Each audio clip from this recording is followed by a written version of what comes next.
आज हम बात करने वाले हैं टॉम्स जी की। हमारे टॉम्स जी ने कहा कि भाई थोड़ा सा टेक्सचर डालो, प्लान थोड़ा बोरिंग लग रहा है डेंटिन बनाने का, है ना।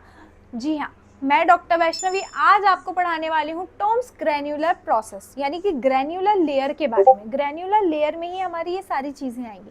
हमारे टॉम्स भाई साहब की भी बात करेंगे हम। वो बोल रहे थे कि प्लान में थोड़ा टेक्सचर डाल दीजिए, मिर्च मसाला डाल दीजिए, क्योंकि ऐसे तो मजा नहीं आ रहा है, हम बोर हो रहे हैं। तो चलिए आज का टॉपिक हम स्टार्ट करते हैं। ये बहुत इंपॉर्टेंट टॉपिक है और शॉर्ट नोट में आपसे पूछा जाता है। तो चलिए आज का लेक्चर हम स्टार्ट करते हैं। Okay, granular layer. हमने ग्रेन्युलर लेयर की बात पहले वाले लेक्चर में भी की थी कि वो कैसे दिखते हैं। ग्रेन्यूल्स टाइप की चीजें जो हमें दिखेंगी वो होंगे हमारी ग्रेन्युलर लेयर। ठीक है, ये जो ग्रेन्युलर लेयर, ये देखो, ये हमारा डेंटिन वाला पार्ट था। डेंटिन वाले पार्ट में, और ये सीमेंटम वाला पार्ट, ये इनेमल वाला पार्ट, और ये हमारा डेंटिन हो गया। डेंटिन में हमारे डेंटाइनल टिब्यूल्स आ गए। ये इनेमल हो गया। इनेमल में हमारे क्या होते हैं, इनेमल रॉड्स होते हैं। ठीक है, ये चीज क्लियर। अब सीमेंटम, ये हमारा पार्ट, ये क्या है, सीमेंटम है।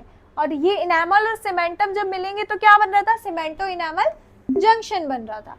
अब उसी सीमेंटम के यहाँ पे हमें क्या दिख रही है, ये ऐसे ऐसे ऐसे ग्रेन्यूल्स दिख रहे हैं, है ना। ये जो ग्रेन्यूल्स दिख रहे हैं ना, ये क्या होता है, ग्रेन्युलर लेयर होती है। ऐसे ग्रेन्यूल्स एक लेयर में बिछ जाएंगे तो वो लेयर बन जाएगी। अब उस लेयर को हम क्या बोल रहे हैं, ग्रेन्युलर लेयर। ठीक है, अब उसी ग्रेन्युलर लेयर को हम आगे जाके क्या नाम दे देते हैं, कुछ तो नाम देना ही होगा। तो इसको हमने नाम दे दिया टॉम्स ग्रेन्युलर लेयर। ठीक है, अब when dry ground section of root dentin are visualized, जब हमने ड्राई ग्राउंड सेक्शन देखा टूथ का, रूट डेंटिन का, तो क्या दिखा हमें, ट्रांसमिटेड लाइट दिखी। कैसी, a zone adjacent to cementum appear granular. एक जोन दिखा जहां पे सीमेंटम पे क्या, एक लाइन ग्रेन्युलर्स अपीयर हो गए, ग्रेन्यूल्स दिख रहे हैं। ठीक है, अब उन्हीं ग्रेन्यूल्स को हम क्या बोलेंगे, this is known as Tomes granular layer.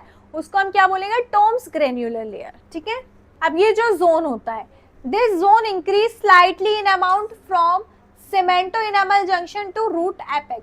ये जो जोन होता है ये थोड़ा थोड़ा बढ़ता जाता है, कहां से कहां तक, सीमेंटो इनेमल जंक्शन से रूट के एपेक्स तक, and believe to be caused by coalescing and looping of terminal portion of dentinal tubule. Dentinal tubule का जो लूप वाला पोर्शन था, है ना, टर्मिनल पोर्शन था, वहां पे क्या हो जाएगा, लूप बन जाएगा। उसकी वजह से ये इंक्रीज हो जाएंगे सीमेंटो इनेमल जंक्शन और रूट एपेक्स में।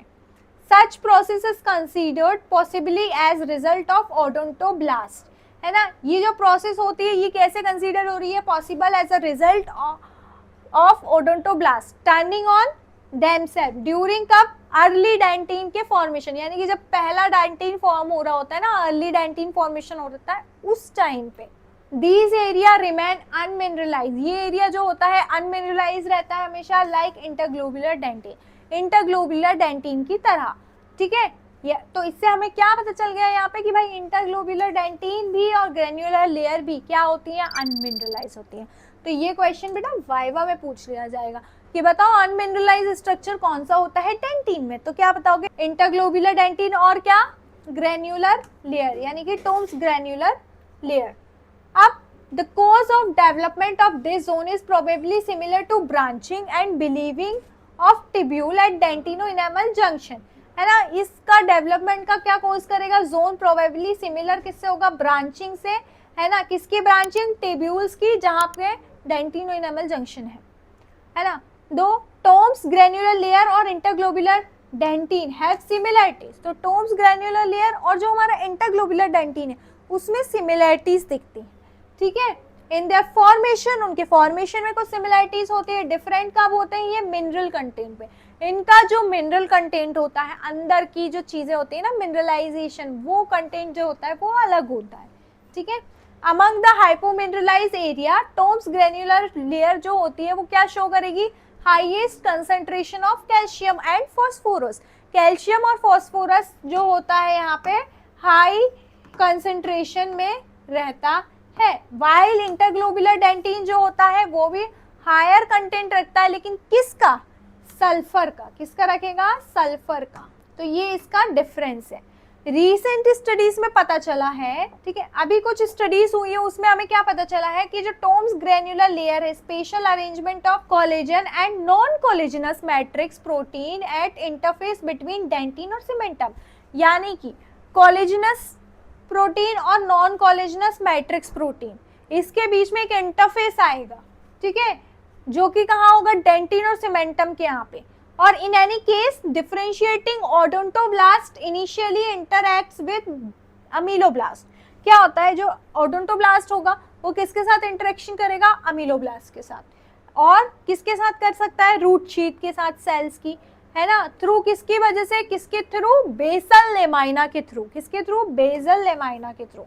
इन the crown extensive branching of odontoblast process occur, crown में उसकी ब्रांचिंग ओडोंटोब्लास्ट की अकर होगी, and in root there is branching and coalescing of adjacent process, ठीक है, और रूट में क्या होगा, इसकी ब्रांचिंग दिखेगी, ठीक है, एडजेसेंट प्रोसेसेस के पास में, ठीक है। तो ये ना हमारा टॉम्स ग्रेन्युलर लेयर पे, ठीक है। टॉम्स ग्रेन्युलर लेयर पे कैसा क्वेश्चन आएगा, आपको डायरेक्ट क्वेश्चन आएगा, right short note on Tom's granular layer, और टॉम्स ग्रेन्युलर लेयर भी आ सकता है, और ग्रेन्युलर हमारी जो नॉर्मल लेयर है ना, ग्रेन्युलर लेयर, जैसे हम बोल रहे थे कि उसमें हमारे ग्रेन्यूल्स दिख रहे हैं छोटे छोटे छोटे छोटे, जब वो ग्रेन्यूल्स एक लेयर में आते हैं तब हम उसको नाम दे देते हैं टॉम्स ग्रेन्युलर लेयर, ठीक है। तो यही आएगा, आपको हेडिंग डालनी है ग्रेन्युलर लेयर, फिर आपको उसके बारे में बताना है उसका नाम क्यों टॉम्स ग्रेन्युलर लेयर है। फिर आप ये डायग्राम बना सकते हो भाई, कलरफुल भी बना सकते हो और पेंसिल से डार्क भी बना सकते हो like this, but histology diagram भी आपको इसका बनाना है, ठीक है। डेंटिन के सारे हिस्टोलॉजी के डायग्राम मैं लास्ट में आपको सारे एक साथ दे दूंगी, जिससे कंफ्यूजन ना हो कि भाई डेंटाइनल टिब्यूल कैसा बनाना है, जंक्शन कैसे बनाना है। 2-4 डायग्राम दूंगी पूरे डेंटिन में, इतने सारे डायग्राम नहीं दूंगी कि हर टॉपिक का अलग अलग याद रखना पड़े। कॉमन डायग्राम बना के दूंगी जिससे तुम्हें भी याद रखने में आसानी हो और एग्जाम में तुम सारे हिस्टोलॉजिकल डायग्राम बना के आ सको। तो वो सब मैं लेक्चर के बिल्कुल एंड में दूंगी, जब हमारा डेंटिन खत्म पे होगा तो मैं उसमें सारे एक फ्लो चार्ट में, एक चार्ट में बना दूंगी कि ये इसका है, ये इसका है, इसमें आप ये भी यूज कर सकते हो, क्योंकि देखो डेंटिन इतने डायग्राम याद रखना इम्पॉसिबल, ठीक है। तो थोड़ा स्मार्ट वर्क करेंगे हम लोग क्या करेंगे, डेंटिन के कुछ मैं आपको डायग्राम बना के दूंगी, 3 या 4 डायग्राम, उसी में सारे हमारे टॉपिक्स के डायग्राम कवर हो जाएंगे, ठीक है। तो हमारे नोट्स में तो हमको यही लिखना है इसके बारे में, और हिस्टोलॉजी के डायग्राम मैं आपको दे दूंगी। तो मिलते हैं नेक्स्ट टॉपिक में। नेक्स्ट टॉपिक जो है वो बहुत इंपॉर्टेंट होने वाला है, इनोवेशन ऑफ डेंटिन पे, ठीक है, जिसमें हमारे डेंटिन की थ्योरीज के बारे में भी हम पढ़ेंगे, और थ्योरीज ऑफ डेंटिन से 5 मार्क्स का लॉन्ग क्वेश्चन आता है। तो नेक्स्ट लेक्चर देखने के लिए जल्दी से चैनल को सब्सक्राइब कर लो, और इंस्टा में नोट्स के लिए इस चैनल को फॉलो कर लो। मिलते हैं नेक्स्ट लेक्चर में।